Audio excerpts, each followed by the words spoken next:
जय हिंद, वंदे मातरम। स्वागत है आपका teaching pro mister YouTube channel पर। आज हम आपके लिए एनवायरमेंट पर्यावरण की 5000 प्रश्नों की श्रृंखला के साथ क्वेश्चन नंबर 121 से 140 तक के क्वेश्चन लेकर आए हैं।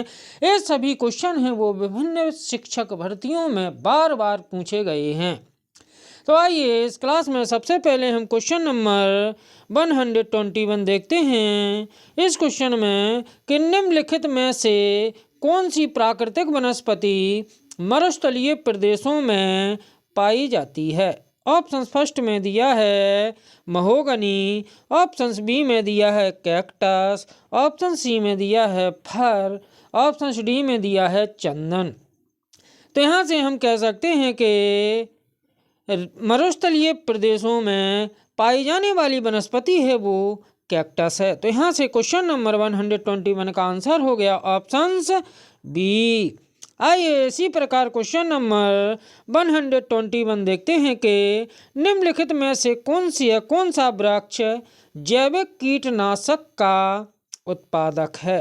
ऑप्शन फर्स्ट में दिया है नीम, ऑप्शन बी में दिया है देवदार, ऑप्शन सी में दिया है चीड़, ऑप्शन डी में दिया है ओक। तो यहाँ से हम कह सकते हैं कि नीम होता है वो जैविक कीटनाशी का उत्पादक होता है। तो यहाँ से क्वेश्चन नंबर 121 का आंसर हो गया ऑप्शन ए नीम। इसके बाद क्वेश्चन नंबर 123 देखते हैं कि परिवार एक इकाई होता है जिसमें माँ, पिता और उसके 2 बच्चे होते हैं। यह कथन है। ऑप्शन से में दिया है सही नहीं है, क्योंकि इस कथन में यह स्पष्ट करना चाहिए कि बच्चे जैविक होते हैं। ऑप्शन बी में दिया है सही नहीं है, क्योंकि परिवार कई प्रकार के होते हैं तथा परिवार का केवल एक ही प्रकार में वर्गीकरण नहीं किया जा सकता है। ऑप्शन सी में दिया है सत्य है, क्योंकि यह किसी आदर्श परिवार का आकार है। ऑप्शन डी में दिया है सत्य है, क्योंकि सभी भारतीय परिवार इसी प्रकार के होते हैं। तो यहाँ से हम कह सकते हैं कि परिवार एक इकाई होता है जिसमें माँ, पिता और उनके 2 बच्चे होते हैं। यह कथन सही नहीं है, क्योंकि परिवार में माँ, पिता, चाचा, चाची, दादा, दादी अर्थात सभी लोगों का संयुक्त परिवार होता है तथा भारत में कई प्रकार के परिवार पाए जाते हैं। तो यहाँ से हम कह सकते हैं कि यह कथन सही नहीं है, क्योंकि परिवार कई प्रकार के होते हैं तथा परिवार का केवल एक ही प्रकार में वर्गीकरण नहीं किया जा सकता है। तो यहाँ से क्वेश्चन नंबर 123 का आंसर हो गया ऑप्शन से बी। आइए इसके बाद क्वेश्चन नंबर 124 देखते हैं कि कक्षा 3 के एक शिक्षक ने अपने बच्चों को निम्नलिखित पेड़ों, सेलों की पत्तियों को विभिन्न वर्गों में वर्गीकृत करने को कहा, जैसे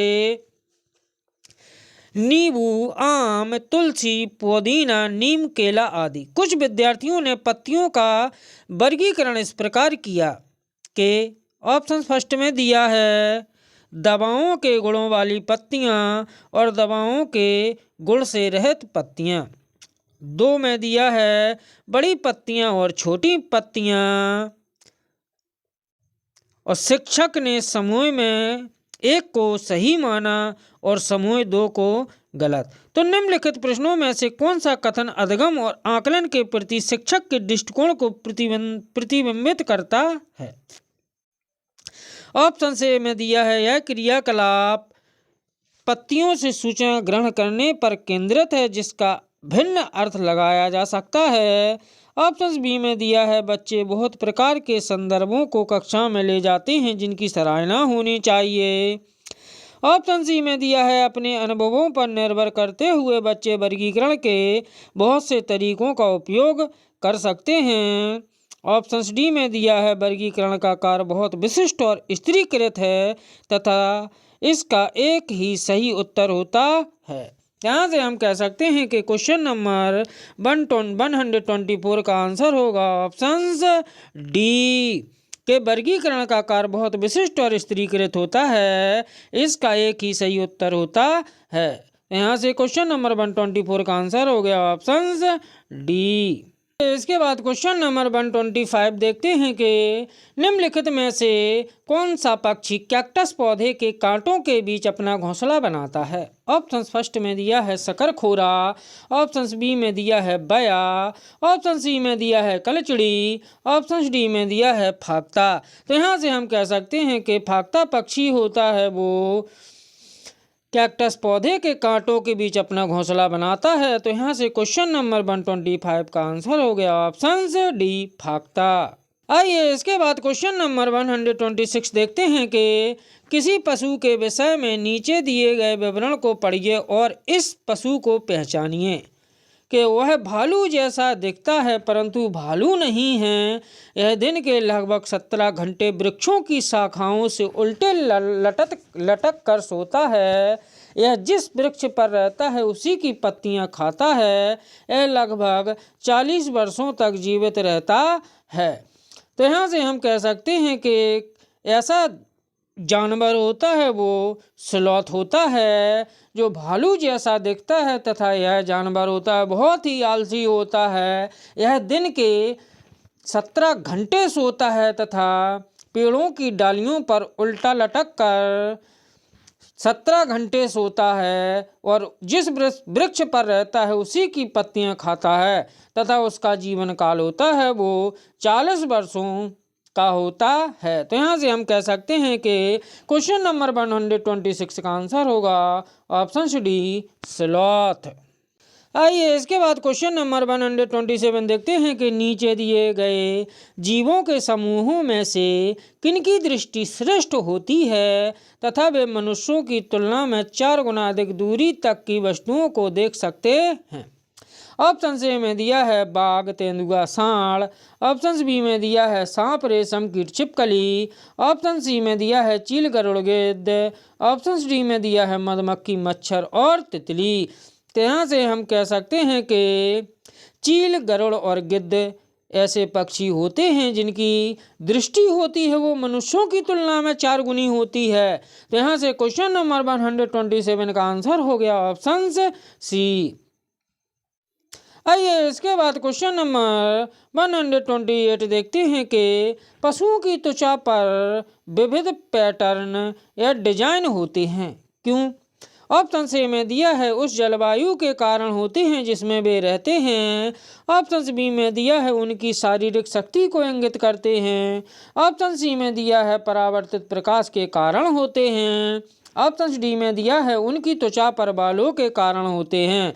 तो यहाँ से हम कह सकते हैं कि पशुओं की त्वचा पर विभिन्न पैटर्न पाए जाते हैं वो उनकी त्वचा पर बालों के कारण होते हैं। तो यहाँ से क्वेश्चन नंबर 128 का आंसर हो गया ऑप्शन डी। इसके बाद क्वेश्चन नंबर 129 देखते हैं कि जो व्यक्ति जंगल में कम से कम 25 वर्षों से रह रहे हैं उनका उस जंगम भूमि पर और उसमें पैदा होने वाली वस्तुओं पर अधिकार है। यह जनादेश किसके द्वारा दिया गया है। ऑप्शन ए में दिया है संविधान अनुसूचित जाति आदेश संशोधक विधेयक 2012 में, ऑप्शन सी बी में दिया है भारतीय जंगल अधिनियम 1927 में, ऑप्शन सी में दिया है जंगल अधिकार अधिनियम 2007 में, ऑप्शन डी में दिया है भूमि अधिग्रहण अधिनियम 1894 में। तो यहाँ से हम कह सकते हैं कि यह जनादेश है वो जंगल अधिकार अधिनियम 2007 में दिया गया है कि जो व्यक्ति जंगल में कम से कम 25 वर्षों से रह रहा है तो उस जंगल भूमि पर तथा उसमें पैदा होने वाली वस्तुओं पर उसी व्यक्ति का अधिकार होगा। तो यहाँ से क्वेश्चन नंबर 129 का आंसर होगा ऑप्शन सी जंगल अधिकार अधिनियम 2007। आइए इसी प्रकार क्वेश्चन नंबर 130 देखते हैं कि सूची फर्स्ट को सूची सेकंड से सम्मिलित कीजिए। तो यहाँ से सूची फर्स्ट में दिया है कि पर्यावरण सुरक्षा अधिनियम है कब पारित हुआ। तो यहाँ से हम कह सकते हैं कि पर्यावरण सुरक्षा अधिनियम है वो 1986 अर्थात 1986 में पारित किया गया। इसके बाद ऑप्शन बी में देखते हैं कि वन्य जीव सुरक्षा अधिनियम है वो कब पारित किया गया। तो यहाँ से हम कह सकते हैं कि वन्य जीव सुरक्षा अधिनियम है वो 1972 में पारित किया गया। इसके बाद देखते हैं कि बस ऑप्शन सी में दिया है कि वन संरक्षण अधिनियम है वो कब पारित किया गया। तो यहाँ से हम देखते हैं कि वन संरक्षण अधिनियम है वो 1980 में पारित किया गया। तथा इसके बाद ऑप्शन डी में दिया है कि जल प्रदूषण निवारण एवं नियंत्रण अधिनियम है वो कब पारित किया गया। तो यहाँ से हम कह सकते हैं कि जल प्रदूषण निवारण तथा नियंत्रण अधिनियम है वो 1974 में आया।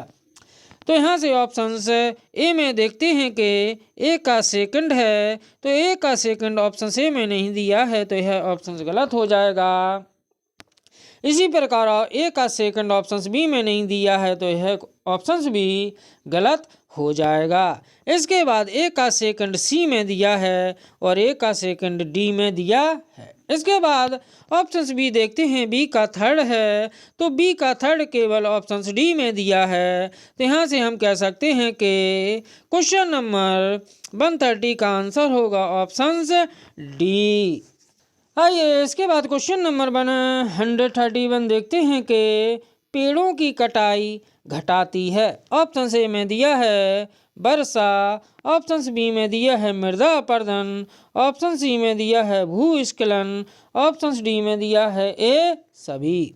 यहाँ से हम कह सकते हैं कि पेड़ों की कटाई है वो वर्षा को घटाती है, ना कि मृदा अपरदन और भूस्खलन को। तो यहाँ से क्वेश्चन नंबर 131 का आंसर हो गया ऑप्शन ए वर्षा। आइए इसी प्रकार क्वेश्चन नंबर 132 देखते हैं कि भूतापीय ऊर्जा किस प्रकार का संसाधन है। ऑप्शन ए में दिया है पारंपरिक नवीनीकृत, ऑप्शन बी में दिया है अपारंपरिक अनवीनीकृत, ऑप्शन सी में दिया है अपारंपरिक नवीनीकृत, ऑप्शन डी में दिया है पारंपरिक अनवीनीकृत। तो यहाँ से हम कह सकते हैं कि भूतापीय ऊर्जा होती है वो अपारंपरिक नवीनीकृत संसाधन होती है। तो यहाँ से क्वेश्चन नंबर 132 का आंसर हो गया ऑप्शन सी। आइए इसके बाद क्वेश्चन नंबर 133 देखते हैं कि वन संरक्षण अधिनियम के अनुसार किसकी खेती गैर वन गतिविधि है। यहाँ से ऑप्शन सी में दिया है चाय, ऑप्शन बी में दिया है रबड़, ऑप्शन सी में दिया है शहतूत, ऑप्शन डी में दिया है ए सभी। तो यहाँ से हम कह सकते हैं कि वन संरक्षण अधिनियम के अनुसार चाय, रबड़ और शहतूत की खेती है वो गैर वन गतिविधि है। तो यहाँ से क्वेश्चन नंबर 133 का आंसर होगा ऑप्शन डी ए सभी। इसके बाद क्वेश्चन नंबर 134 देखते हैं कि मीजोजोइक युग निम्न प्राणियों का युग माना जाता है। ऑप्शन ए में दिया है उभयचर जीवों का, ऑप्शन बी में दिया है सरीसृप जीवों का, ऑप्शन सी में दिया है पक्षियों का, ऑप्शन डी में दिया है स्तनधारी जीवों का। तो यहाँ से हम कह सकते हैं कि मीजोजोइक युग होता है वो सरीसृप जीवों का युग माना जाता है। तो यहाँ से क्वेश्चन नंबर 134 का आंसर होगा ऑप्शन बी। आइए इसके बाद क्वेश्चन नंबर 135 देखते हैं कि बर्फ पर अंडे देने वाला पक्षी है। ऑप्शन ए में दिया है आर्कटिक टर्न, ऑप्शन बी में दिया है हमिंग बर्ड, ऑप्शन सी में दिया है एल्वेट्रॉस, ऑप्शन डी में दिया है पेंगुइन। तो यहाँ से हम कह सकते हैं कि पेंगुइन पक्षी होता है वो अपने अंडे हैं बर्फ पर देता है। तो यहाँ से क्वेश्चन नंबर 135 का आंसर होगा ऑप्शन डी पेंगुइन। आइए इसके बाद क्वेश्चन नंबर 136 देखते हैं कि केदारनाथ अभ्यारण्य निम्न के लिए जाना जाता है। यहाँ से ऑप्शन ए में दिया है बाघों के लिए, ऑप्शन बी में दिया है हाथियों के लिए, ऑप्शन सी में दिया है पक्षियों के लिए, ऑप्शन डी में दिया है कस्तूरी मृग के लिए। तो यहाँ से हम कह सकते हैं कि केदारनाथ अभ्यारण्य है वो कस्तूरी मृग के लिए प्रसिद्ध है। तो यहाँ से क्वेश्चन नंबर 136 का आंसर होगा ऑप्शन डी कस्तूरी मृग के लिए। आइए इसके बाद क्वेश्चन नंबर 137 देखते हैं कि घरेलू मवेशी तथा भेड़ किस हरित गृह गैस के उत्पादन के लिए उत्तरदायी होती हैं? ऑप्शन ए में दिया है ओजोन, ऑप्शन बी में दिया है नाइट्रस ऑक्साइड, ऑप्शन सी में दिया है क्लोरोफ्लोरोकार्बन, ऑप्शन डी में दिया है मीथेन। तो यहाँ से हम कह सकते हैं कि घरेलू मवेशी तथा भेड़ होती हैं वो मीथेन अर्थात CH4 गैस के उत्पादन के लिए उत्तरदायी होती हैं। तो यहाँ से क्वेश्चन नंबर 137 का आंसर होगा ऑप्शन डी मीथेन। इसी प्रकार क्वेश्चन नंबर 138 देखते हैं कि वनों के कटान के प्रमुख परिणाम हैं।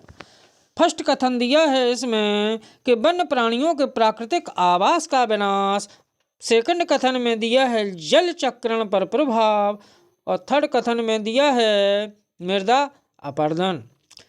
इसके बाद देखते हैं कि उपरोक्त में से कौन सा कथन सही है। ऑप्शन ए में दिया है केवल फर्स्ट, ऑप्शन बी में दिया है फर्स्ट और सेकंड, ऑप्शन सी में दिया है केवल थर्ड, ऑप्शन डी में दिया है फर्स्ट सेकंड थर्ड। तो यहाँ से हम कह सकते हैं कि वृक्षों के काटने से वन प्राणियों के प्राकृतिक आवास होते हैं उनका विनाश होता है, जल चक्रण पर प्रभाव पड़ता है और मृदा अपरदन की घटनाएं भी सामने आती हैं। तो यहाँ से हम कह सकते हैं कि उपरोक्त सभी कारक होते हैं वो वनों के कटान के प्रमुख परिणाम हैं। तो यहाँ से क्वेश्चन नंबर 138 का आंसर होगा option D first second third. आइए इसके बाद क्वेश्चन नंबर 39 देखते हैं कि पौधों को वायुमंडल का शुद्धिकारक कहा जाता है क्योंकि इसमें होती है। ऑप्शन ए में दिया है श्वसन की क्रिया, ऑप्शन बी में दिया है बाष्पोत्सर्जन की क्रिया, ऑप्शन सी में दिया है प्रकाश संश्लेषण की क्रिया, ऑप्शन डी में दिया है ए सभी। तो यहाँ से हम कह सकते हैं कि पौधों में प्रकाश संश्लेषण की क्रिया के कारण पौधों को वायुमंडल का शुद्धिकारक कहा जाता है। तो यहाँ से क्वेश्चन नंबर 139 का आंसर होगा ऑप्शन सी प्रकाश संश्लेषण की क्रिया। आइए इसके बाद क्वेश्चन नंबर 140 देखते हैं कि सरिस्का राष्ट्रीय उद्यान अवस्थित है। ऑप्शन ए में दिया है पश्चिम बंगाल में, ऑप्शन बी में दिया है गुजरात में, ऑप्शन सी में दिया है राजस्थान में, ऑप्शन डी में दिया है असम में। तो यहाँ से हम कह सकते हैं कि सरिस्का राष्ट्रीय उद्यान है वो राजस्थान में स्थित है। तो यहाँ से क्वेश्चन नंबर 140 का आंसर होगा ऑप्शन सी राजस्थान में। यदि वीडियो अच्छा लगा हो तो लाइक और सब्सक्राइब करना ना भूलें। धन्यवाद।